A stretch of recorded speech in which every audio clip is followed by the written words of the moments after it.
Yesu nashimwe. Kanongere mbaramutse mwese n'abari hanze mwese n'abari hejuru mu izina rya Yesu Kristo.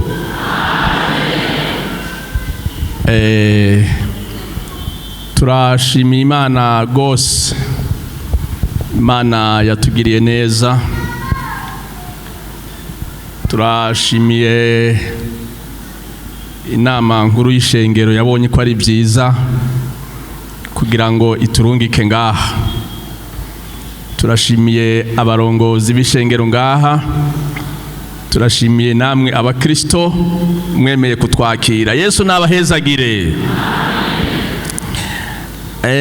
N'umunezero ntangere kuva ku munsi wa kane twabanye n'ishengero ariko ryari rito. Ku wa gatanu ririyongera buke buke. Ejo bariyongera. None uyu munsi ngira ngo no hanze habaye hato. Biraboneka ko ishengero rihari kandi ritari ritoya. Ejo nagerageje kuvugana n'umukozi w'Imana wo ngaha, nyamubwira nti urashobora kunyereka ahantu hose ngene hameze. Twaraje turaduga hariya hejuru hose turitegereza ahantu hose, nta hantu namwe atashikanye aranyereka. Ndavuga nti kwa kwera ishengero rimeze neza. Yesu nashimwe. None rero uyu munsi mwaje kandi mwaje mumeze neza, muraberewe, musa neza. Eka ni byiza gose. Umuntu abitegereje abona ko ibintu ari sawa. Twe turaba inyuma. Uraba imbere niwaza uko bimeze, ariko inyuma twe twirabira tubona ari byiza. Ibisigaye niwe ubizi ingene bimeze n'Imana yawe. Twaravuganye amajambo atari makeya, ariko uyu munsi ni umunsi wo gusezerana. Aha turiko turasezerana, tuca tuvugana na bikeya. Gusezera umuntu afata umwanya mutoya.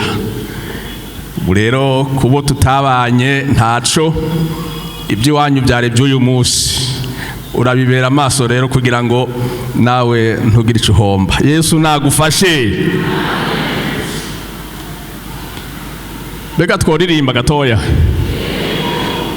katugire korale zibiri gusa.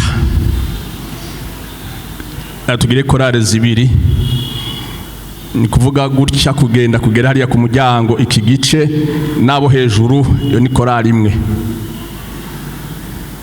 Hanyuma aba nabo gutya n'abari hejuru, yo ni indi korali. Zibaye zingahe? Na kantu gatoya tugira turirimbe, kandi kuri ya ndirimbo twaririmbye ijya nyene kuri refrain yayo bavuga usifiwe Yesu Kristo umukozi. Murayizi? Mwese murayizi?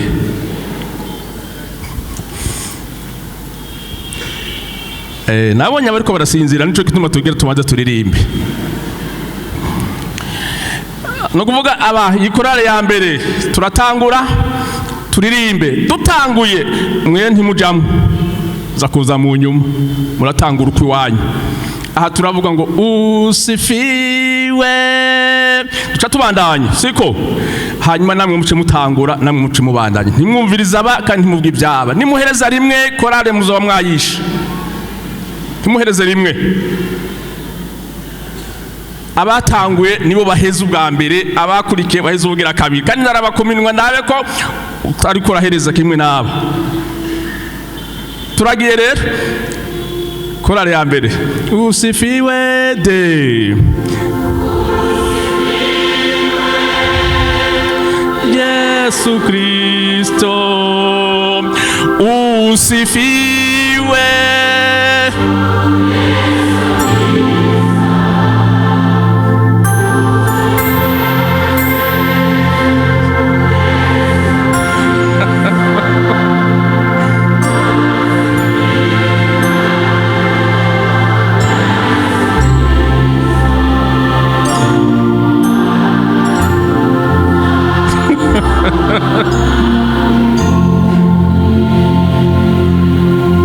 muramfasha kuraba hanyuma dutangure hano turabe usifiwe kabiri no hejuru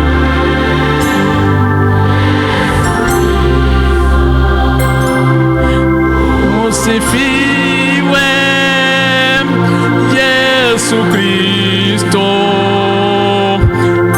umukozi muzuri kabisa usifiwe Yesu Kristo kuona mbingu twese hamwe usifiwe Yesu Kristo umukozi muzuri kabisa usifiwe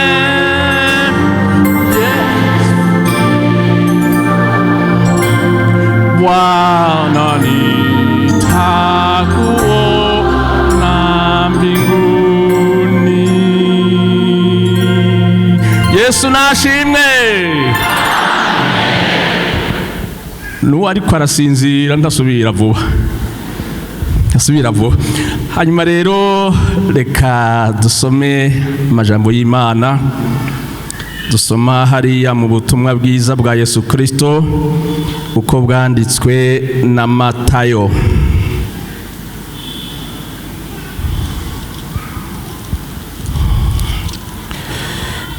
Uko bwanditswe na Matayo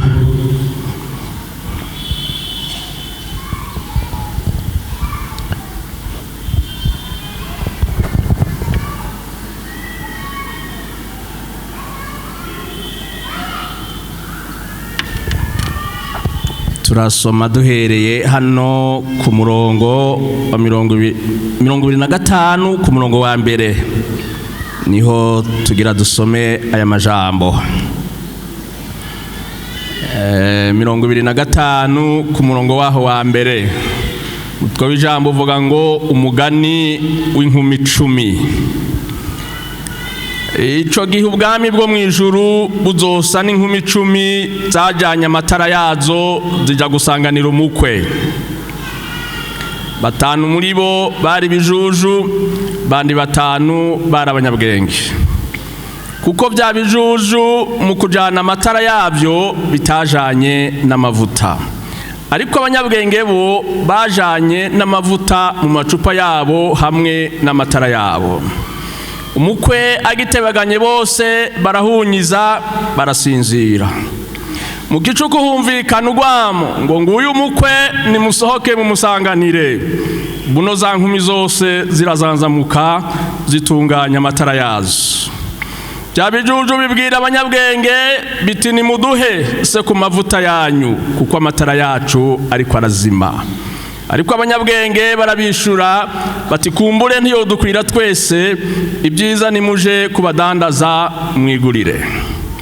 Bakigiye kugura umukwe arashika abiteguye binjirana nawe mu bukwe urugi rurugagwa. Mu nyuma za nkumi zini nazo ziraza ziti mupfasoni twugururire. Nawe arabishura ati ndababwira ukuri simbazi.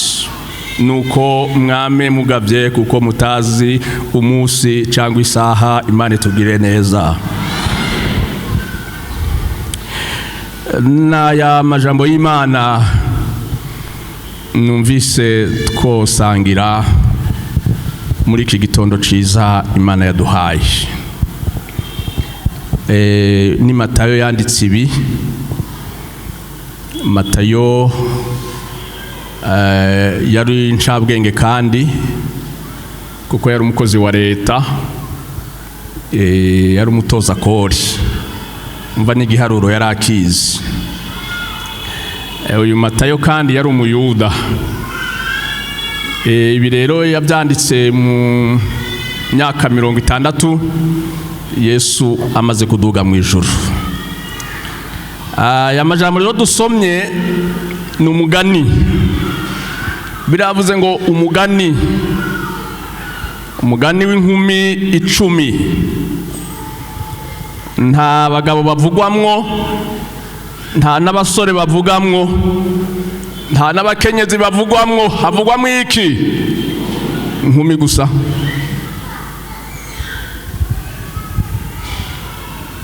Abavuga inkumi gusa. Havuze ngo ico gihe ubwami bwo mwijuru buzosa n'umuntu n'inkumi 10 zagiye mu bukwe.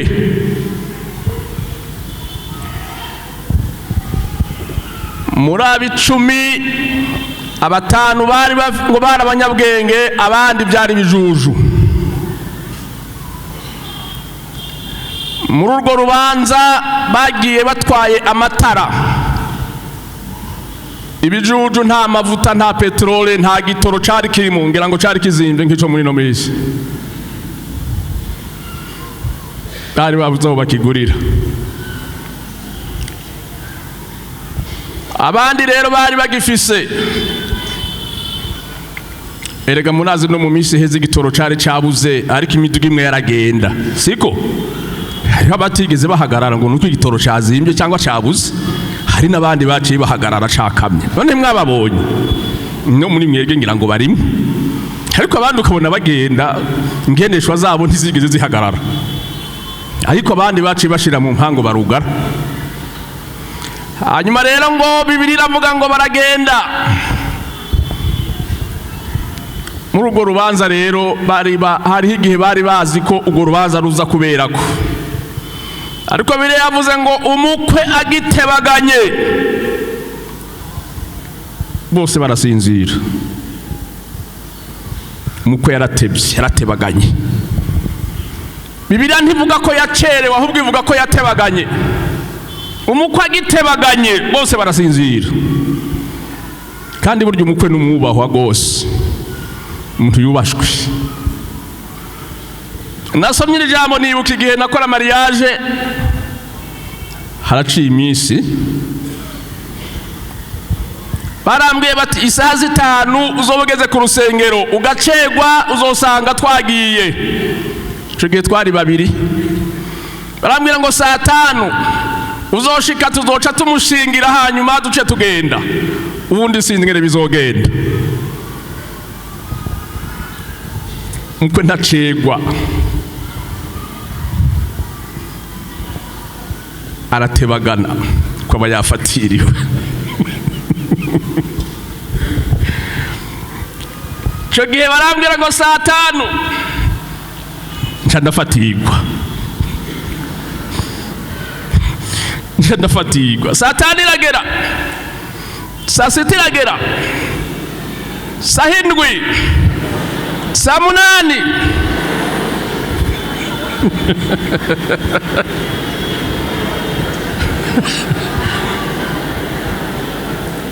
Kwa kweli ninafatiriwe.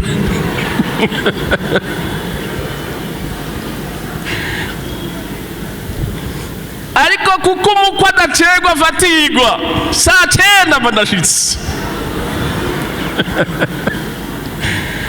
Umukwe n'umwubahwa. None bari kubigenza gute? Bari kundeka. Uwa mbere baramushingira, baraheza, baragenda, baraja mu reception, barayikora, baraheza, ndacatebaganye. Ariko saa 9 igeze mba nashize ku rusengero, kandi baciye bagaruka. Ega baraje. Niko erega sinaceriwe, ahubwo nari nafatiriwe, nari ngitebaganye. Toye.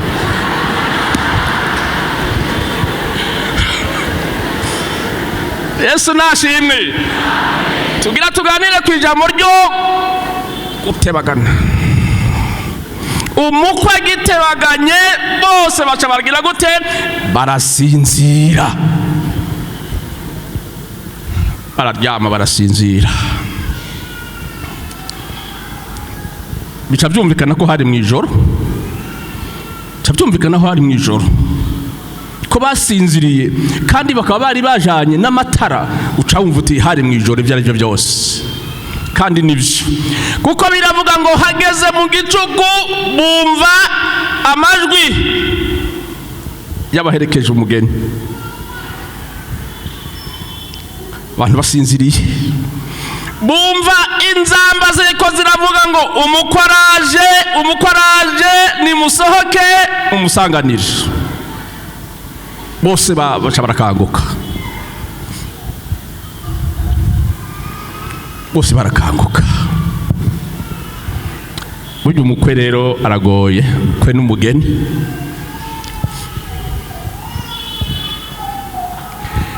Nukuvuga iki? Uwo mukwe n'umugeni hari abantu bari imbere yiwe n'inyuma yiwe no ku ruhande bagenda bavuga ngo umukwe araje nimusohoke umusanganire.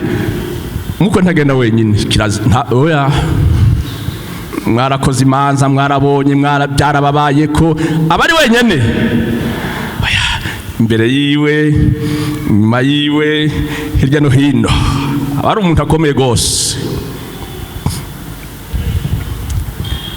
Umugeni nawe rero kubera ko ari kumwe n'umukwe,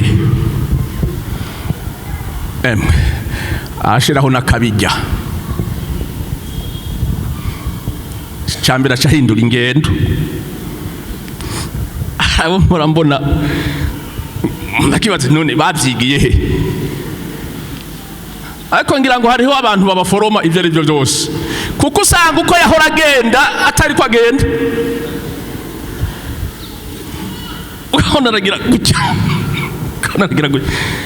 hari ikintu kiba kizungurutse hariya hose, ukabona gira gutya,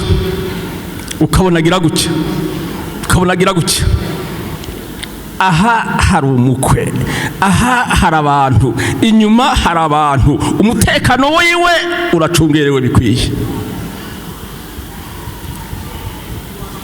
Ukabona n'ibintu biryoshe, ariko aragenda ingendo yahindutse.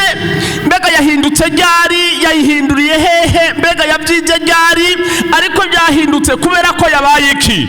Umugeni. Aca hindura, cyabihinduka.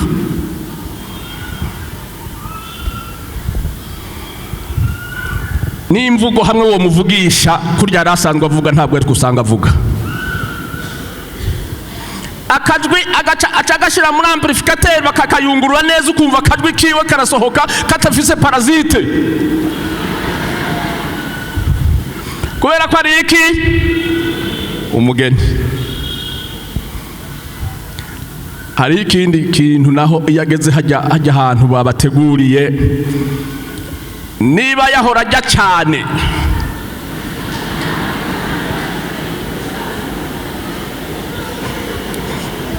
uwo musi arifata.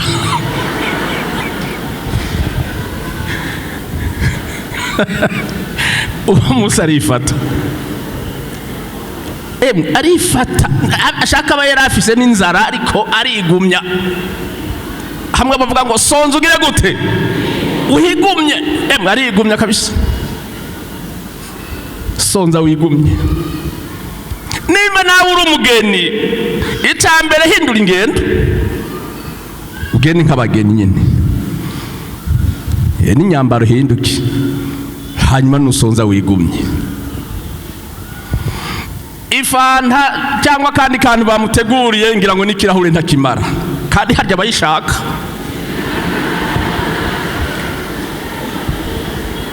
Yabayishaka mugabo ibintu byahindutse. Mugabo arahantu mperutse kuja, hari habaye ubugeni nyene, hanyuma bageze ahantu bariko barabakirira, bazana ifanta ya mbere basuka mu kirahure cy'umugeni. Umugeni yarantangaje.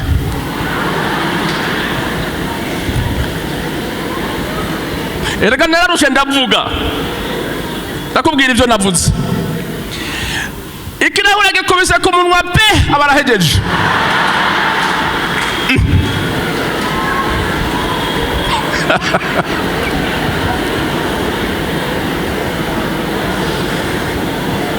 Ndahora aho nari nicaye nti ndawe, mbona bazanye n'ifanta batutsemwo, mbona ikindi arakirembeje.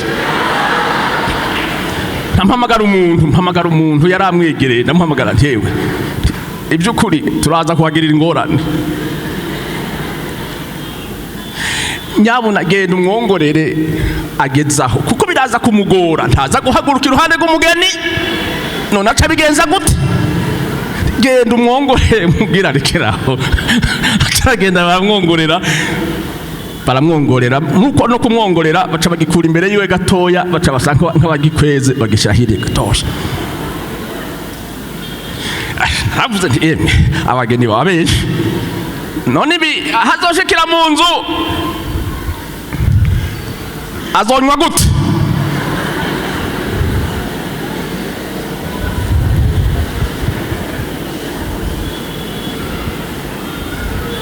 Erego yari umugeni, umukwe nawe n'ahandi hantu, ariko umukwe yazanye umugeni, kandi uwo musore yari umuntu w'umuryi rwose, yari azi kurya cyane. Aha rero abafise abantu b'abasore n'inkumi barengeje imyaka 15 18, barya abantu barazi kurya.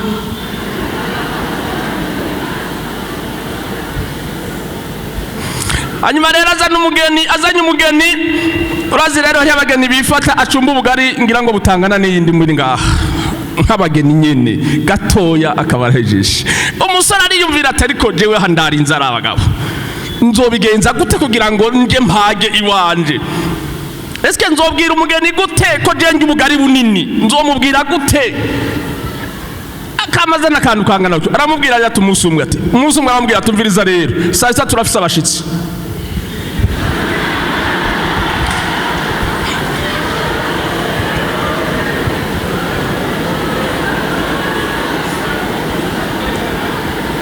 turafuze bashitsi ucumba ubugari bunini. Chako none wumvise ko hari abashitsi, reka ntusubira kuzana kakandi hoya tugira irobe nyine ry'abashitsi nyine. Isaha igeze aracumba ubugari nyine bw'abashitsi, ikintu c'ikirobe nyine, hanyuma ashira ngaho ararindira ko abashitsi baza, abona isaha irareze, ati none ku isaha irenze arahora tereka turindire gatoya. Haheze umwanya atewe ati abashitsi ntibakije basivye, none rero zana amazi rero dufungure. Agiye kuri wa mutsima abona isahani atereye hari umugore ati yewe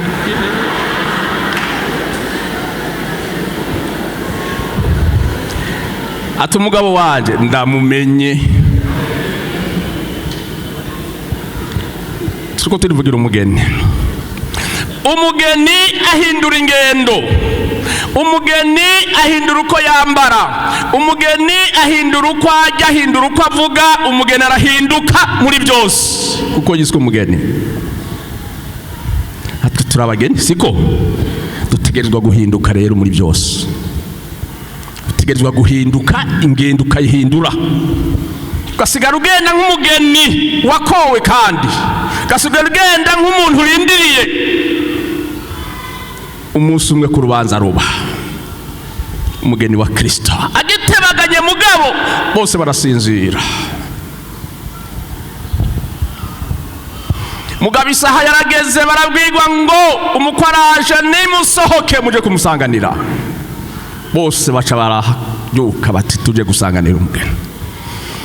Bamwe bagize ngo baranyiganza amatara basanga yumye, batangura kubwira abandi bati hari ico mwodufasha, bati ntacu, umwanya warenze, mwoduha dukeye tuvuta, bati ntibikunda, igihe carabayeho umwamwara yagutse. Amatara yacu yazimye, none yazimye mukora iki? Inama bababwiye baravuze bati hariya ruguru mu kinama ku isoko barayadandaza cyangwa ku masitasiyo hariya genda mugure. Mugabo igihe carenze, barasohoka bariruka baja kugura. Bagarutse mu kuvuga umukwe ntiyahagaze ngo hari abasohotse bagiye, oya ibyo ntibyamuhagaritse. babasore bari imbere y'umugeni bariko baravuga ngo umukwaraje ni musoke abiteguye mu musanganire. Abari biteguye rero baca barasohoka baramwakira, umukwe arinjira, urugi ruca rurugagwa. Mu mwanya mutoyi nabo baca barashika rero tangura kudodora no kwisigura igihe carenze. Hariho kwisigura igihe carenze atanico bikimaze. Abiteguye barinjira baca barugara ati aha barakwiye nta wundi. Gihe kimwe kwishengero rimwe nakoreye ko singaha mugabo mu kindi gihugu, hariho umwigeme yaba kwishengero, hanyuma igihe kimwe umusore aramukunda, baraza barabitubwira, turamubaza tuti mbega wa mwigemewe nubwo hano kwishengero urafise umuryango? Ati ntawo mvise. Mugabo yabanje kuvugana nabo baramubwira bati twebwe ntidushobora kwakira urubanza, nta buryo dufise, uragenda ishengero rizobigukorera kandi ubabwire ko nta muryango ufise. Twari tubizi ko nawe ufise kandi. Turamubaza tuvyumva gute? Ati nta muryango mfise, ni mwebwe urubanza muzorukora. Sawa ntacu. Mukwe turamwakira, barazana inkwano kwishengero turayakira. Gihe kiragera rero cyo gutumira baza mu rubanza, turamubwira tuti mukobwa watubwiye ko nta muryango ufise. Ati nivyo. Sawa.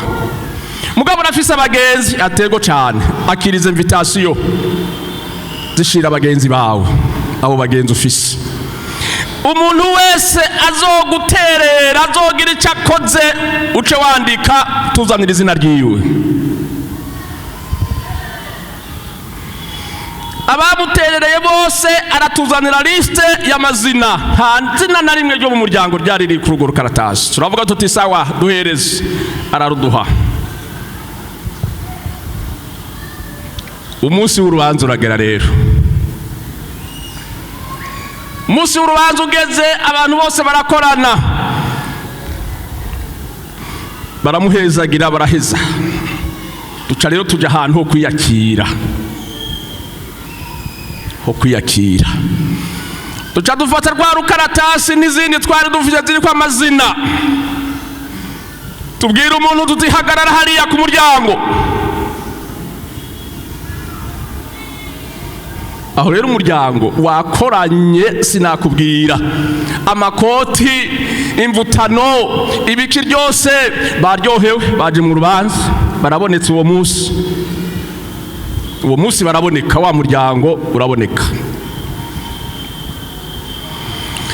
Tutanga itegeko ko hariya nta muntu yinjira atumvise izina ryiwe.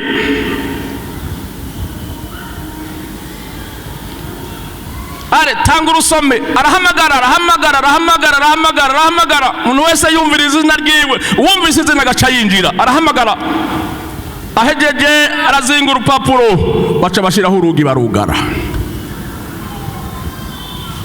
Base wabo bari hariya, banyirasenge bari hariya, banyirarume bari hariya, bavyare bari hariya, nta numwe yinjiye. Baca batangura kwisigura. Igihe carenze, harya hari ibyo usigura ntibyumvikane. Igihe cyo kwisigura kiba carenze, y'amakoti bayasubiranye imuhira, bya bindi byose basubiye imuhira, nta numwe yinjiye keretse umuntu wese yumvise izina ryiwe. Duca turavuga tuti no mu bwami bw'ijuru nuko bizogenda. Hazobaho guhamagara amazina,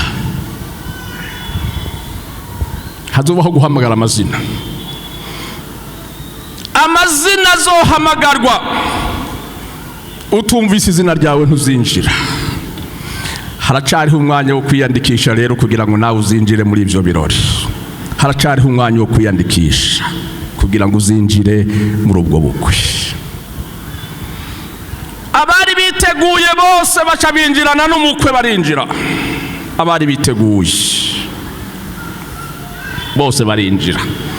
Abatiteguye nabo batangura kwisigura. jewe nakora ibi mu rusengero, ndiyo warabikoze mugabo babikoze nabi. Jewe nararirimba cyane mfise n'ijwi ryiza, yego wararirimbye mugabo waririmba nabi, hari ibyo waririmbirako. Jewe narasenga, ndiyo warasenga mugabo hari ibintu wasengerako.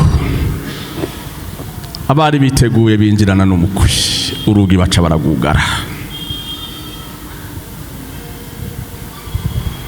Hazobaho igihe urugi ruzugagwa, mugabo abiteguye bose bazinjira,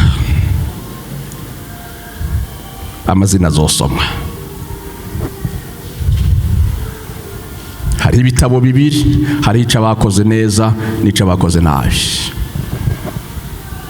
Umunsi umwe nagiye gusaba ibyangombwa hariya kuba bijejwe, hari ahantu nashaka kuja hanze, ndagenda ndadepoza ibintu byose bari bansabye, barambwira bati genda inyuma y'iminsi 3 uzogaruke kuraba inyishu.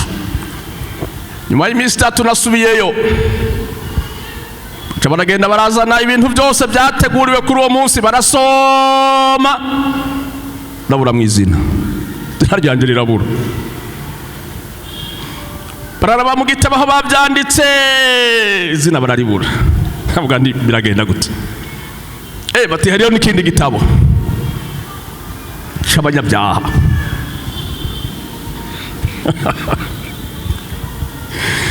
Baca baja kuza n'ikindi gitabo. Aho nari ndero navuga nti ko muri kijya cambere ndabuze iki ntegezwa kubonekamo. Umva kandi nica baki? Nica abanyabyaha. Navuga nti ndabonekamwe byanze bikunze. Naco barasoma barabura mu izina. Numva ndababaye gose. Ndababaye. Kandi umuntu wese yaboneka muri ico gitabo nukuvuga ko ivyangombwa byiwe byaba byafashwe, yaba afise ingorane. Mugabo kavuga nti akonguze mu bigenze gute? Muca bakoze neza ndabura, no muca bakoze nabi ndabura.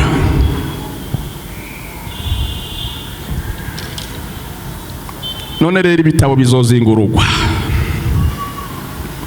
Ibitabo bizozingurugwa.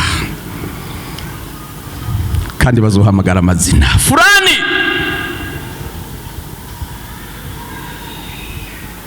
Ngwino winjire mu munezero wa so, uwo wateguriwe kuva isi yaremwa. Yesu nashimwe. Ja mu munezero wa so. Yesu ashimwe. Ngira ngo uzoca utangura kugenda ya ngendo ya wa mugeni, ugenda ugira gutya. Genda ugira gutya. Genda ugira gutya. Tuco hindura ingendo. Hanyuma rero igitabo kizogeraho bavuge bati turazinze.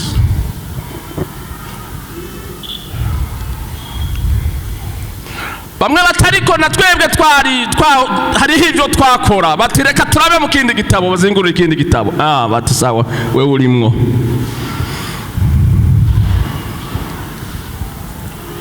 Muri ico kindi gitabo kigira kabiri baza babwira bati nimuve hano mwankozi z'ibibi.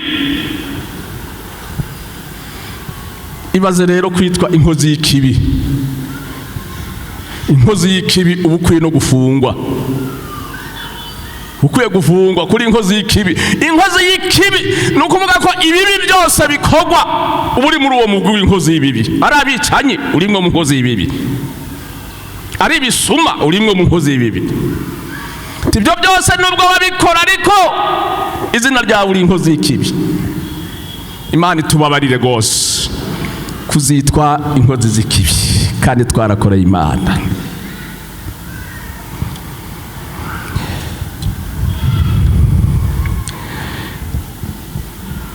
Turiteguye ko agaruka aje kujana umugeni.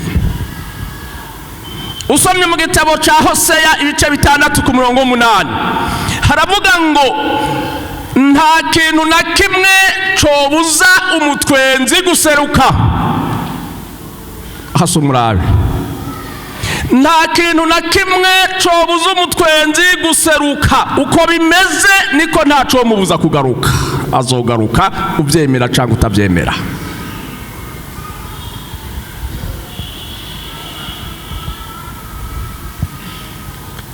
hari ibice bibiri, hariho umugeni, hariho n'abaherekeje. Hariho umugeni, hariho n'abaherekeje umugeni. Abaherekeje umugeni iyo imvura iguye baranyagirwa. Abaherekeje umugeni iyo bwije bagenda ijoro. Ariko umugeni ntanyagirwa. Yesu nashimwe.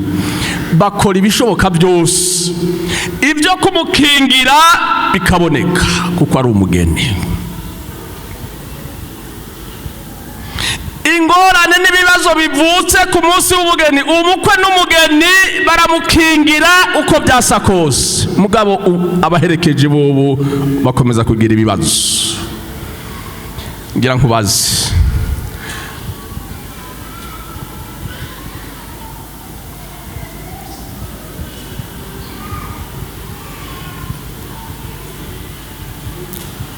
abahamagariwe guherekeza umugeni gira gutya turabe.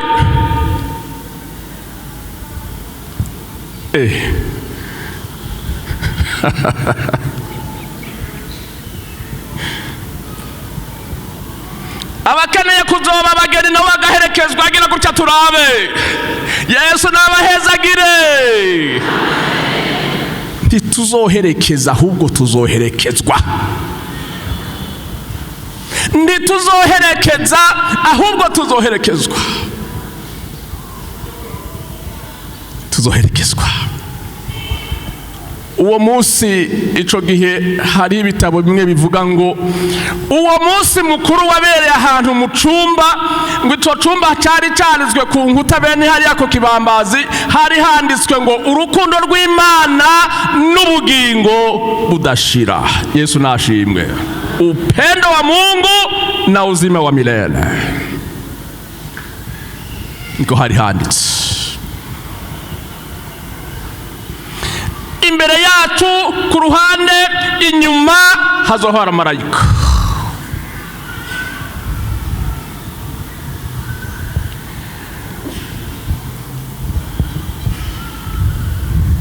Hariho ibintu rero bituma umuntu atazoba umugeni.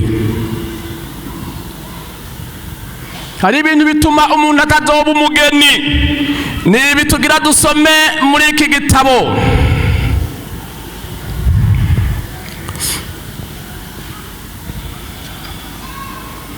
Abagalatiya ibice 5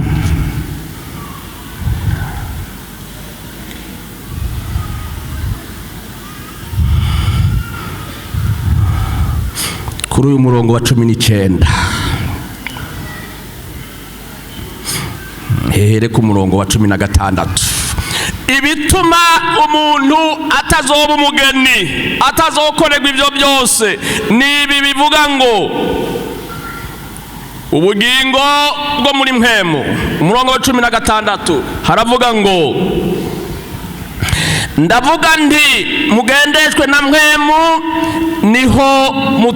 niho mutazoshitsa ibya kameremere kanyu kifuza, kuko akameremere kifuza ibyo mpemu yanka, kandi mpemu yifuza ibya kameremere kanka, kuko ibyo bihiganwa ngo ntimukore ibyo mugomba, ariko namba murongorwa na mpemu ntimuganzwa n'ibyagezwe, kandi ibikorwa bya kameremere kacu biramenyekana n'ibi: icyambere ubushakanyi, ibihumanya, iby'isoni nke, gusenga ibigirwamana, uburozi, ubwazi, intonganya, ishari, uburake, ikeba, kwitandukanya, ibice, igono, kuboregwa, kudandahigwa n'ibindi bene ibyo ndababwira nk'uko nabibabariye kera,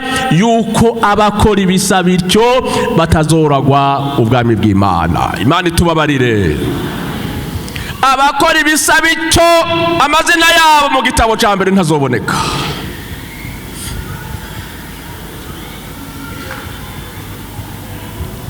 Tugira dusenga Imana.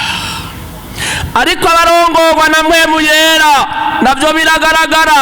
icyambere n'urukundo, umunezero, amahoro, kwihangana, kugira neza, ingeso nziza, kuba umwizigirwa, ubugwaneza, ukwirinda.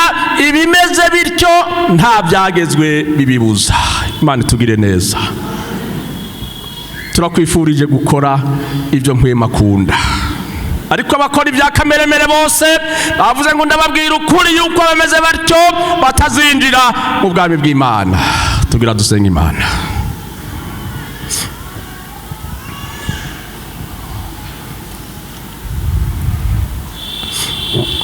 Inzira ni zibiri gusa twabonye: ibyamwa bya kameremere n'ibyamwa bya mpwemu yera. Mbega muri iyi minsi ufite ibyamwa bimeze gute? Tugira dusenga Imana. Abarongorwa na mpwemu yera twabonye ibyamwa byabo, n'abarongorwa na kameremere twabibonye ngo abameze batyo kuri uwo munsi ntibazinjira. Turaguhamagaye kugira ngo nawe urabe ibizotuma winjira. Hariho ibintu byatumye utinjira, uzisigura kandi igihe cyarenze, ariko uyu n'umwanya wawe wo kwisigura bigishoboka. Biracyashoboka uyu munsi, biracyashoboka, ariko hari igihe urugi ruzugagwa ukavuga uterega jewe byari bimeze gutya ariko ntibizobe gikunda. Turaguhaye ikaze kugira ngo nawe uzobe muri ubwo bukwe, kugira ngo nawe turaguhaye ikaze uzabe muri urwo urubanza rw'iteka, urubanza rwiza, aho abantu bazaba banezerewe. Turaguhaye ikaze kugira ngo dufatikanye gusenga Imana abazoba muri ubwo bukwe, kugira ngo nawe utazoba uherekeje ahubwo uzoherekezwe.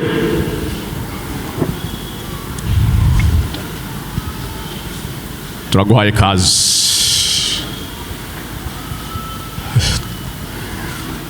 Banguka, turaguhaye ikaze. Utazogira ikintu wireguza, utazovuga ngo sinabimenye, utazobwirwa ngo uri inkozi y'ikibi. Ngwino rero tugufashe gusenga Imana. Kazi.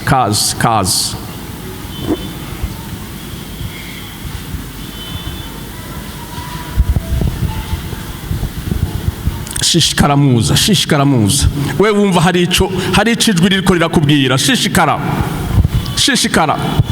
Ijwi ryo mu mutima rirafise ibyo ririko rirakwibutsa.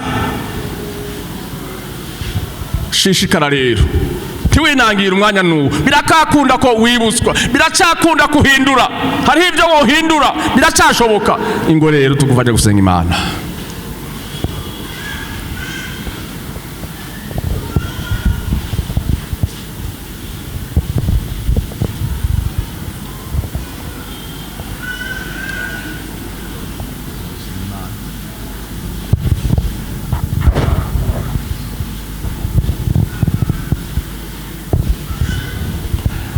Tugira dusenga Imana. Abakozi b'Imana bari ngaha, ntugende mutavuganye. Reka dusenga Imana. Mana Data wa twese uri mu ijuru, Mana waremye ijuru n'isi, icubahiro kibi cawe, ibyo ugomba bibe mu isi nk'uko biba mu ijuru. Iyi saha ngaba baciye bugufi imbere yawe Mana, natwe turabasengeye. Barakeneye kwandikwa mu gitabo cy'ubugingo, kugira ngo nabo ntibazobe abaherekeje, ahubwo nabo bazaherekezwe, bazaba banditse mu gitabo cy'ubugingo. Umuntu wese icyapfukamye urakiza Imana, aciye bugufi imbere yawe, araciye urubanza, araciye umurongo. Mana mu izina rya Yesu, nawe uri mu ijuru n'umwumve, nawe umuharire ibigabitanyo, atangura arongorwe na mpwemu yera. Ibyo byose imbuto za kameremere zirandugwe, zipfe zihone, mpwemu yera ganze mu mitima yabo. Umuntu wese atangure kwama imbuto nziza za mpwemu yera. Harira umuntu wese aciye bugufi kuri irya cyose afukamiye, amaraso yawe namuboneke ko Mana, no kunesha bimuboneke ko. Umaze kubaharira, ubaha inkomezi zo guhagarara neza, zo kugwana nibagwanya, ubaha inkomezi zo kunesha, ubaha inkomezi kandi ubahe ububasha bwo kwitwa abana b'Imana. Urakoze, tubasengeye gutyo mu izina rya Yesu Kristo tubisenze, amen. umuntu mushasha, umuntu yazuye umunsi ashira ukuboko hejuru gutya kugira ngo ntaze kugenda atabonanye n'umukozi w'Imana. Umuntu yazuye umunsi ashira ukuboko hejuru gutya, nguyu hano hajya uwundi yazuye umunsi ari mushasha ashira ukuboko hejuru, nguriya n'uwundi hariya inyuma, nguriya n'uwundi hariya. Ubwo umushize ukuboko hejuru kugira ngo abakozi b'Imana bagushikire. Umuntu ari mushasha ashira ukuboko hejuru. Umuntu ari mushasha no hejuru hariya ndababona hariya umuntu ari mushasha ashira ukuboko hejuru kugira ngo umukozi w'Imana amushikire. Reka pastor acashika hano, banza ushike hano pastori, usenge kugira ngo bashikire uriya muntu mushasha amanitse ukuboko. Subira usenga Imana kugira ngo bashikire uriya mushasha.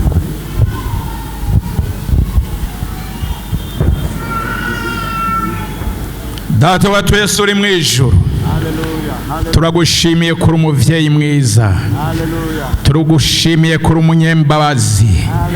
Imbabazi zawe zamaho ibihe bidashira. Raba mwami aba bahagaze imbere yawe barakwemangiye kuri umwami n'umukiza. Subira ubatabare Mana, subira ubaze Mana, subira ukure kwinjebejebe n'amarabaga, subira mwami uhanagure, woze ukureho imyanda yose yari yabajeko mu izina rya Yesu Kristo. Bahinduke babe basha, bagira ingendo nsha, bagira imvugo nsha mu izina rya Yesu, bagira ibikorwa bisha mu izina rya Yesu Kristo.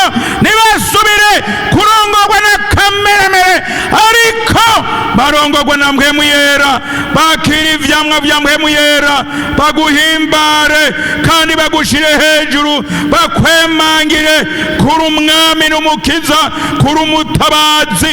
Bahindure rero mwami, babivyaremwe bisha, baguhindukirire rwose kandi bagume kuri wewe gushika aho uzogarukira gutwara umugeni wawe nabo bazobemwo. Bakugira intambuko nshasha uyu munsi, bazokwame babyibuka ko bahawe intambuko nshasha kandi bayinezererwe kandi bayigumemwo.